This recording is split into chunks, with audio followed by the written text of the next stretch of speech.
Welcome to part 3 of Board Game Coffee's top 50 board games of all time. I'm Mark Maya, and this is Board Game Coffee.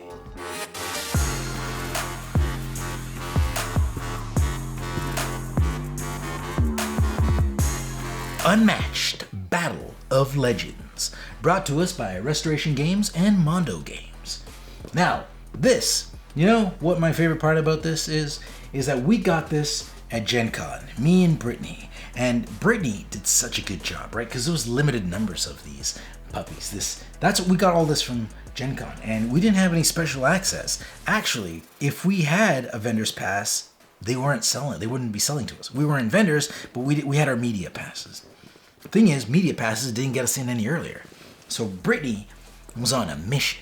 So she, as soon as those doors opened, man, she was in there. She was in line. She was like first in line, and she was like, I'll take everything you got. Well, one of each. And bam, bam, bam. This is what we got. Now, here's the thing.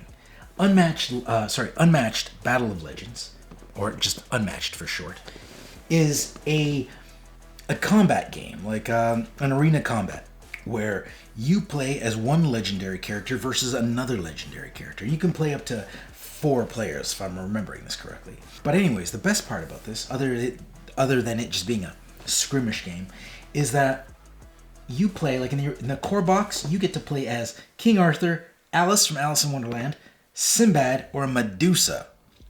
Sinbad's a badass, by the way. I really dig playing with Sinbad. And then you can buy expansions like Robin Hood versus Bigfoot. So this here is a standalone. You just combine this in there. So you can play by itself, or you can combine it. So you can have King Arthur versus Bigfoot. And then you got Bruce Lee. Bruce the Man Lee himself. Now, here's the thing. Bruce Lee is not a standalone. There's no board in here. It's just Bruce Lee and his cards. But you can take him and mash them up. And what's great is you can have Bruce Lee versus Medusa. Or Robin Hood versus Sinbad. It's so many, and there's more now. We don't have them all. This is just what came out at first. Now you can get like scientists versus dinosaurs or something like that from Jurassic Park. There might be more. I don't remember what they are. But this is a great skirmish game. The artwork on it, mwah. Mind you, the board itself is functional, right? It works well for gameplay. It's not the prettiest thing, but it functions well. It does what it's supposed to do, and it does it well. Every character here has their own abilities, so they have their own kind of fighting style. But it's great because you want to play with all of them because they all have their own set of cards, and they all play differently, and they all feel very different. It's a great skirmish game. I love playing this. I like how they have their own special abilities. It's really fun. Like, I think, if I remember correctly, Bruce Lee is, when he makes an attack, he can step back, which is very Bruce Lee. He's like, hiya, and then steps back, which is really good because it helps you gain that distance from your enemy or your opponent. But you know what? You're going to find which character you like the best. And personally, I like Bruce Lee and I like Sinbad. Those are my 2 tops. But I would recommend starting with this. It's a great game, and I'm happy to have it in my top 50. In 29, we have Dominion.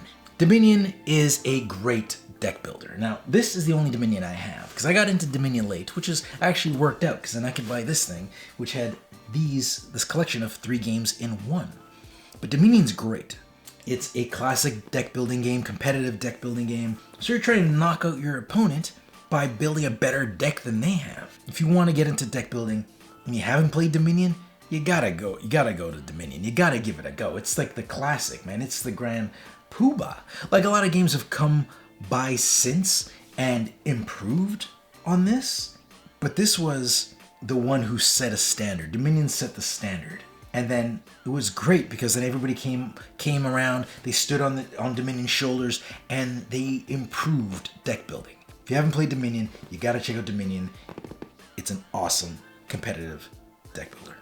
Oh, and a bonus fact, this is just the lid, because here's a little tip.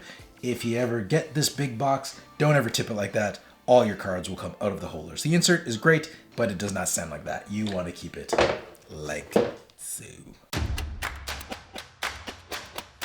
At 28, we are overrun by zombies, specifically Zombicide Black Plague from Come On Games. Now this, Zombicide, that's a classic series from Come On. It's like their staple, their evergreen.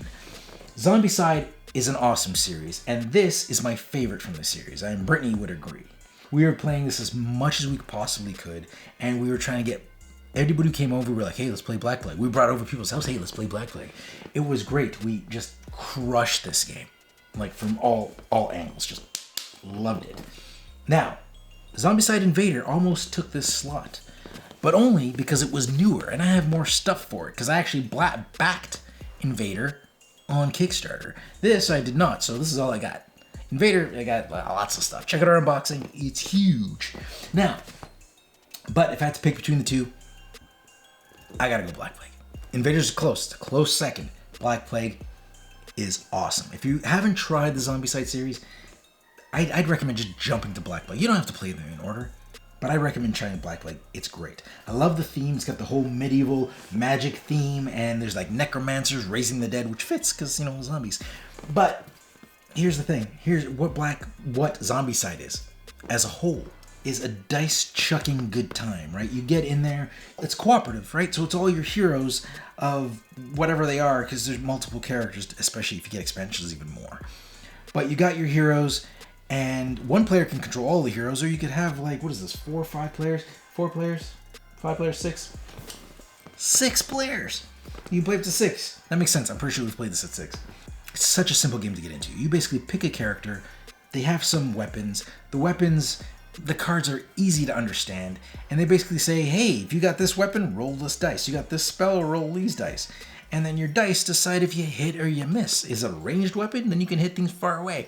Super simple, very actiony. It's like the epitome of, like, what is an action game? You ever watch those movies where you're like, I just want to sit back, turn off my brain, just have a good time? That's what this is. You just turn off your brain and have a good time. Just go in there, bust the door open, start shooting or casting spells, whatever version of Zombicide you're playing, and it's awesome. It's mint. This is probably one of the game series that I've played the most. Me and Brittany both have played the most. It's like our go-to cooperative game, actually. Simple, awesome fun, roll dice, kill zombies. And when the zombies come in like hordes and you feel like you're not going to do it and you have to work together, you got to figure out, I don't know what to do, we're going to get overrun, we're going to die. And then you make it and you're like, yeah! Oh, it feels good. It's a good time. Try it out. You just want crazy action, right? You just want a good time? Zombicide. 27 is Wingspan. Wingspan, other than beautiful artwork, this is a game much like Zombicide, right? There's these zombie birds, you roll dice, you try to eat each other. No, okay, it's nothing like that, actually. Wingspan is very elegant engine builder. This is one of those games where the theme did not sell me, right? This whole bird watching thing. I'm not a bird watcher. I don't even like going outside. I don't want to see birds. But this, I dig this. You pick out birds, you buy birds, and you put them on your tableau. And your tableau has different slots for different types of birds. And then you can trigger which part of the tableau you want to do. And basically the way it works is if you have a row of birds with a bunch of different abilities, you play those abilities backwards. This bird gives you more food. This bird lets you take another bird. This bird, who knows, lets you lay an egg. I don't remember what they all do, but there's quite a bit. There's a lot of repeats, but there's enough variety that it's a good time. Do I think it lived up to like the huge hype? You know, was selling out and people were paying $600 for this retail after retail because it was so low you couldn't find it anywhere? No. I don't know any game that would fall into that. Yeah, I'd pay $600 for, you know, like a $60 game just because I can't buy it. No. Why? Because there's thousands of good games. But if you can get a hold of this, get a hold of it. Here's the thing. Although I'm not a fan of bird watching myself, actual bird watching, I get it when I play this because I like the artwork and it's very zen, right? It's very zen. I dig Wingspan. And the eggs, the components in here, the eggs look like Cadbury Easter eggs or whatever those. They're still the candied eggs. Oh, they're so good. Oh, they're so good. Not the Cadbury. Cadbury has the caramel. Whatever. The candied eggs. They look like color and they got the chocolate in them. They're delicious. Whatever they are, You'll know as soon as you see it. Those look great. It's got a dice tower. The dice are like this awesome big chunky wood dice, and it's got this dice tower that looks like a birdhouse. And you roll the dice in it, and it comes, and it's good. Like, I can't even finish my sentence. The quality on this, like, this is brought to us by Stonemaier, and they don't mess around, man. Stonemaier, when it comes to quality, they do not screw around, and they always know how to put out a good game that's like gets you thinking and it sucks you in. You can spend an entire night playing Wingspan easy, and you'll feel like it's not like brain burny challengey, but it's a good one. It's like you got yourself into a good puzzle. You feel it's just enough challenge, and it's actually fairly easy to learn. Great components. It's a good time. If you haven't tried it, give Wingspan a try. Now at 26, we have the DC deck building game. Great game with a terrible title. Deck building game. That's all it says. DC Comics deck building game. I'm not even convinced that this goes with this. I think this is just says DC Comics and happens to be next to the title, which is deck building game.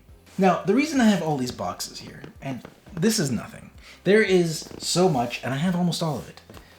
There is so much to the DC deck building game. There's like expansions, tons of expansions, and new core sets with different heroes and villains, and so much. There's so much content for this game. But what I brought here was the Crisis expansions. Now, the Crisis expansions, here's the thing. This core box is a competitive deck builder. You add either of these, and it's a cooperative deck builder.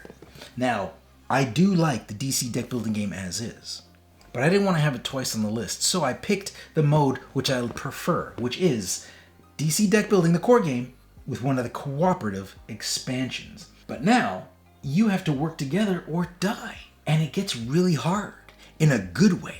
Like, you really have to work together. There's even situations where you might have to sacrifice how your deck is built for the betterment of the team. There's so much good stuff to be played, so much good cooperative engagement with the deck building when you add the Crisis game. So, this game has earned its spot. It would earn its spot on its own, but with the Crisis expansions, it's even better.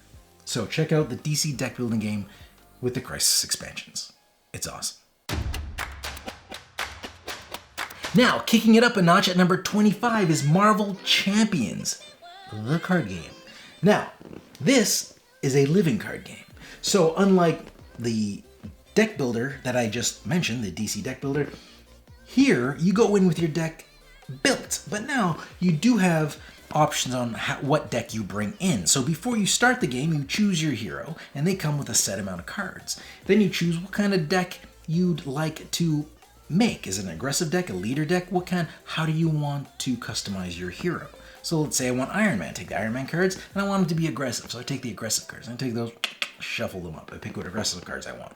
And then there's a bunch of like gray cards, which are your common generic cards that you can toss in there as well.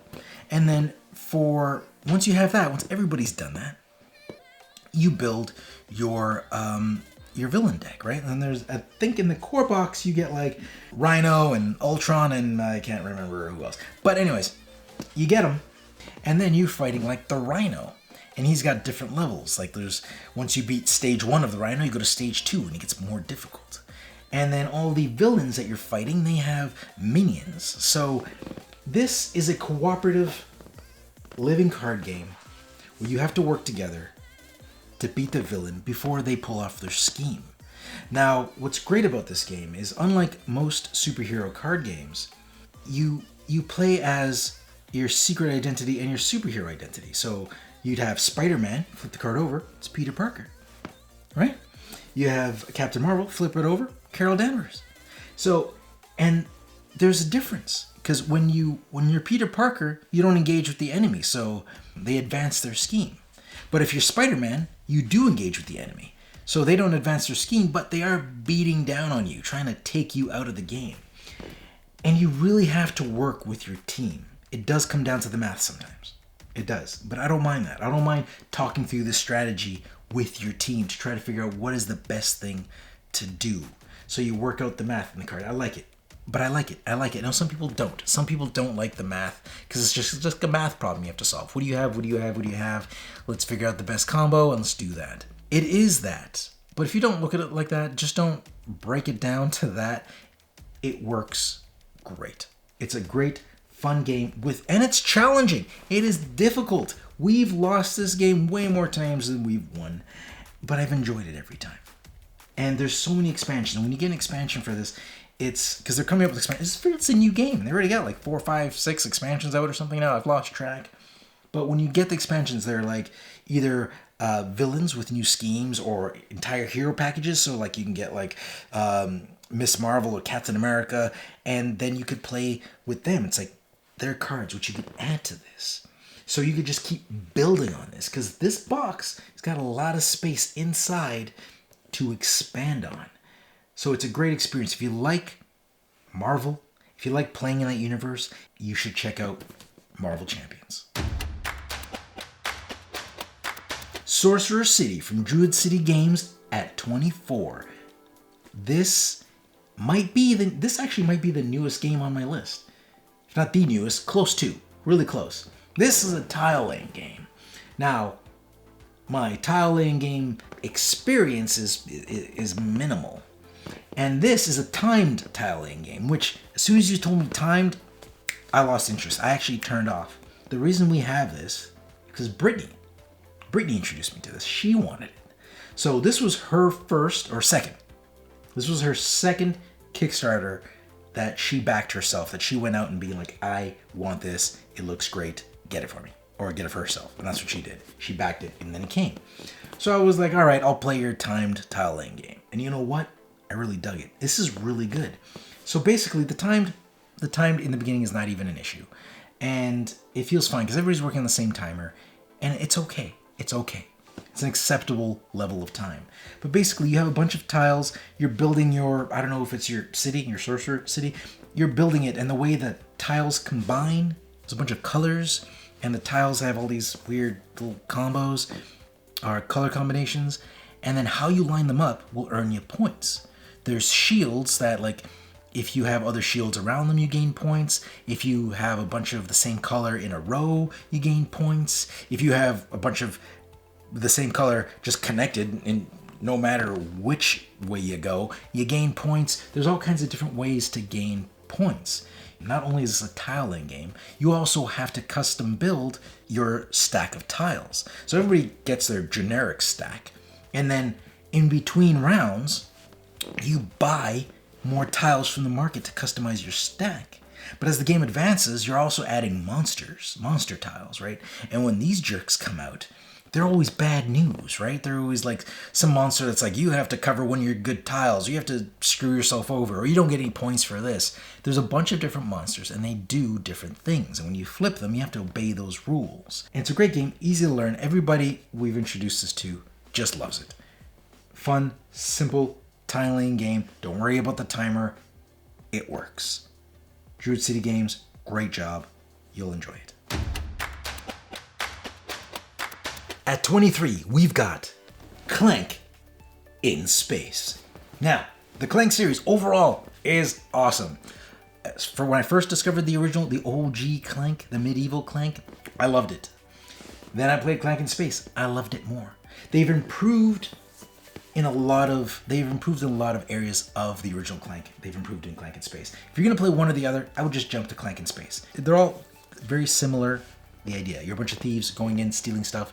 You make noise to wake up the dragon. That's what the clank is, right? As you go through, you make clank, which is you clanking around and making noise and attracting the dragon. So the more noise you make, you put these little wooden tokens down on the board. And then when it comes time to wake up the dragon, or that you've got the dragon's attention. Well, in here, it's not the dragon. It's like some lord something or other. I can't remember his name, but some big baddie. But you take your wooden cubes, you throw them in a bag. So the more noise you made, the more cubes you have in the bag. And then you reach in, blind, you pull them out.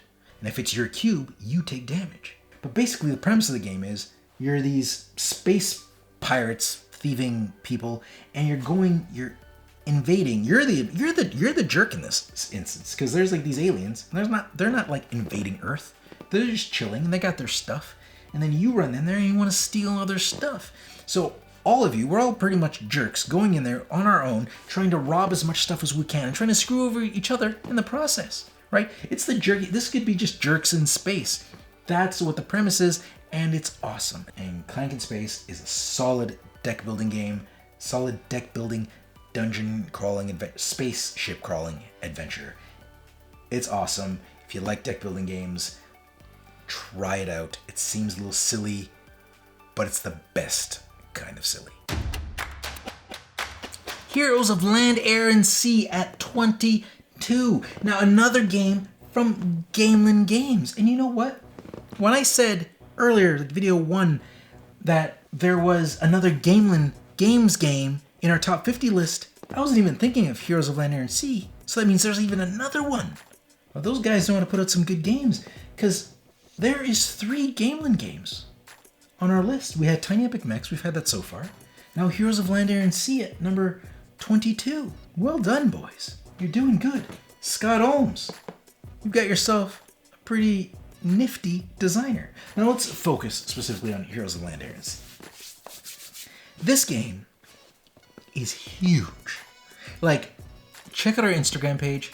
We have photos of our layout of our 7-player, because if you get the expansion, yeah, this is just the core, right? There's like 2 other expansion boxes that are just as big as this. And there's a bunch of little ones that add more characters and flying vehicles. And it's great. Now, when I'm talking about, I have it all. So I'm talking about it as a whole. It's great. And Gamelin's had some great deals on the entire package. So if you can get it all, I recommend getting it all.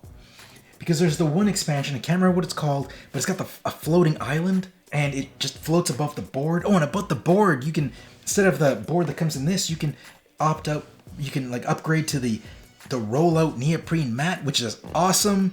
There's so much ways to upgrade this game. Just, it's such a great experience. It looks so good on the table. And what is the game? I'm just like drooling over this thing. Everybody has their own little clan. And there's this whole recruiting mechanism where you just kind of like, everybody has the same amount of warriors, although your clan's ability is different, right? They all work, every clan works differently. But you kind of recruit people from your capital city and you bring them out on the board and then you explore the board, right? Like explore, expand, exploit, exterminate. It's so good. You know the only problem I have with Heroes of Land, Air, and Sea? It's not long enough. Because you have all these clans around the board, right? And you're just really getting into it. And then somebody could just end it. Some jerk ends it. In the last case, that was me. But in my defense, somebody was moving into my territory and I just wiped them off the map. And that is our exterminate. I wiped those bastards off. You know who you are. They moved on my territory. Everybody at the table knew that was a bad idea, but they did it. Took them out. But I love this game. This is such... Gamelin, Scott, you nailed it with this one. It's great. There's so many ways to win, to end the game. The different clans are so fun to experience. It looks awesome on the table. It's such a fun game night to grab your friends, bring them all in. Grab 7 people, get them around the table. The more people, the better. This game feels so good. It's such a great, satisfying, big experience. And surprisingly, doesn't run all that long. And we've actually had people like amongst at the table being like, how about we know we can end the game, but how about we just don't? So like people will agree to like not explore that last space or not do that last thing that's going to trigger the end of the game, just to keep going because we just like it. We really like being in it. So anyways, it's a big one, but if you can find it, Heroes of Land, Air, and Sea with all the expansions, I recommend just get it all and get the big neoprene mat. It looks so awesome. Our number 21 might just kill me. Look at the size of this thing. These 2 boxes is what you need to start. Now there's more. If you get all the expansions, if you win all in on this bad boy, and we've given a few of these away, all in, it's huge. There's so many minis, so many characters. If you're a Batman fan, if you're like really like Batman fan, you need to get yourself some Batman Gotham City Chronicles from Monolith. Like this is just a monolith of a... Look at it. Look at this. If this topples during this recording, we might never find out what the top 10 is because this is just huge. It's so impressive. I'll admit, the rule book, not very good. But you know what? I still figured it out. Not only did I figure it out, but we did a how to play video we have the official English how to play video for Monolith for this. So if you want to learn how to play Batman Gotham City Chronicles, check us out. Me and Chris play this a lot. Chris always plays the villains. I've always played the heroes. Now, I do believe that the challenge is weighted in favor of the villains. I do believe that. But you can't go in here, and here's the thing. I thought I was going to go in here as just like run and gun Batman, roll dice and just punching faces and, you know, taking names. But no, that's not. If you go in with that mentality, you're going to get crushed. These guys, these baddies, they will devour you. So here's the thing.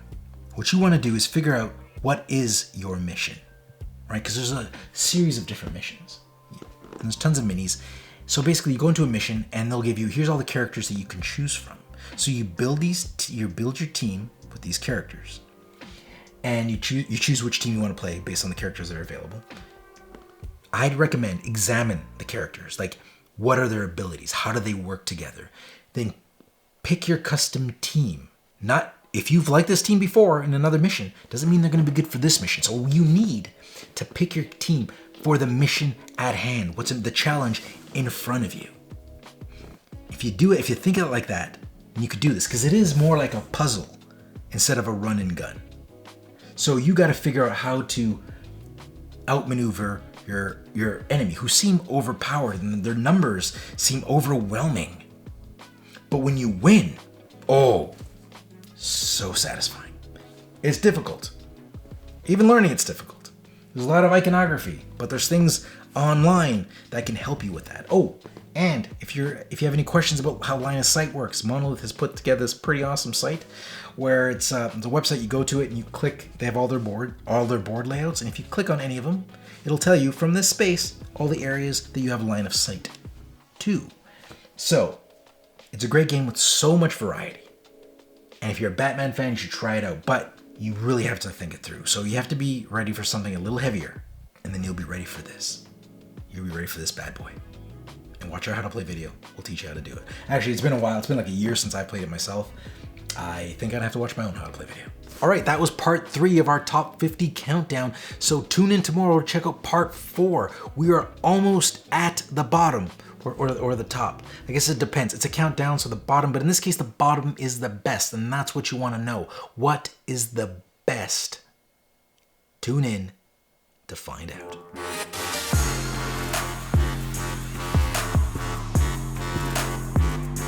Thanks for joining us. If you like this video and you want to see more, subscribe to our channel. It's the best way to keep up to date with everything we do here at Board Game Coffee.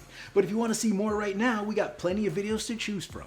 And if that's not enough, follow us on Instagram, Facebook, and Twitter. I'm Mark Maya, and this is Board Game Coffee. And remember, have fun, keep gaming, be social. See you next week.